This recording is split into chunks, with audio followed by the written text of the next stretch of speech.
So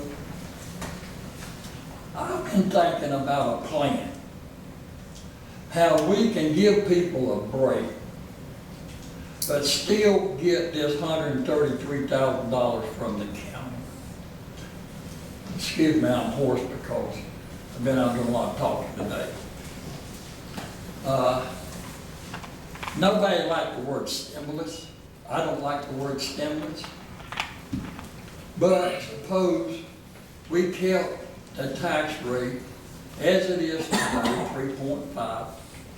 We charged it, the people would have to pay their taxes.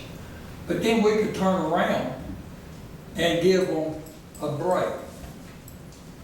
Have an application they can fill out. Turn it in with proof that they paid their taxes, and then the town could reimburse them for the town tax, not the state, not the county tax, but the town tax only. They get that money back. We still get our $133,000 from the county because we're charging the tax. They have to give us our money, and in return we're giving the money back to our citizens. And to me, that sounds like an alternative to no tax, where we'll still keep our money from the county. The state, we get funds from various sources, but Governor Easley, years ago, he took all those funds away from us. Governor Perdue can do the same thing tomorrow. She's already indicated that she's going to look at areas where she can take money. And so she's going to be taking more of our money. So our fund balance is going to start to deplete. This don't affect us. It'll be a year down the road when this thing is really going to hit us. But let's look at an alternative plan.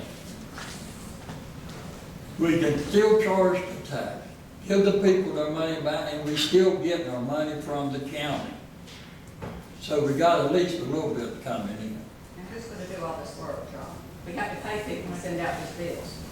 The county is the one that runs out the bill. All they got to do is the property owner, when he wants his money, he filled out an application for town hall with proof, and it'll be up to him to get the proof that he paid his taxes.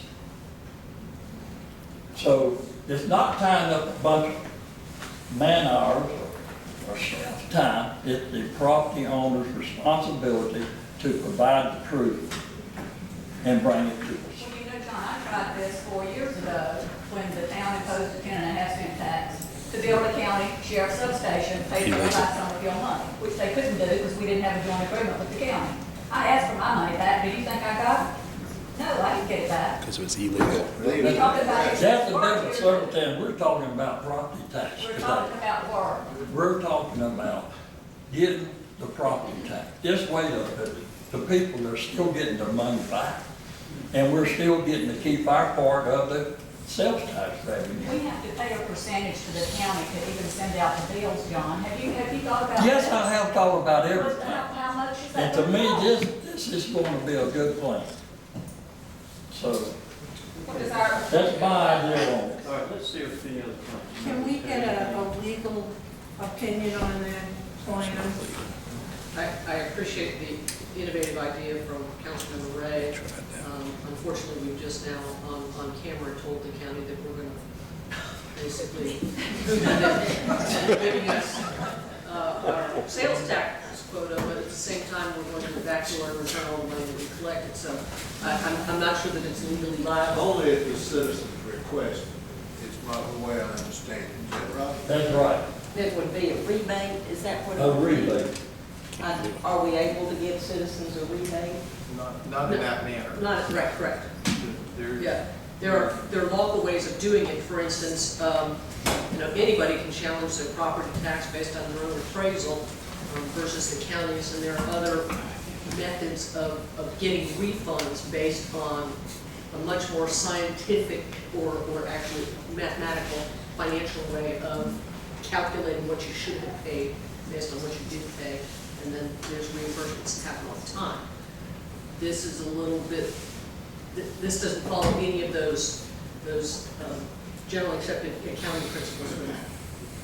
The other option, I'm unfortunately we're past the time this fiscal year to take advantage of it, is that there is a rebate built into state law that allows local jurisdictions excuse me, not rebate, discount, you can pay your taxes before a certain date of time.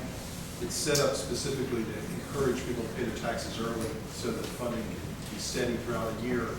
We currently have that in place. It's a 1% discount that you can pay if you pay before, I believe it's August 31st or September 1st. I actually looked into that when this first came up, when Ms. Flowers brought it up April 23rd.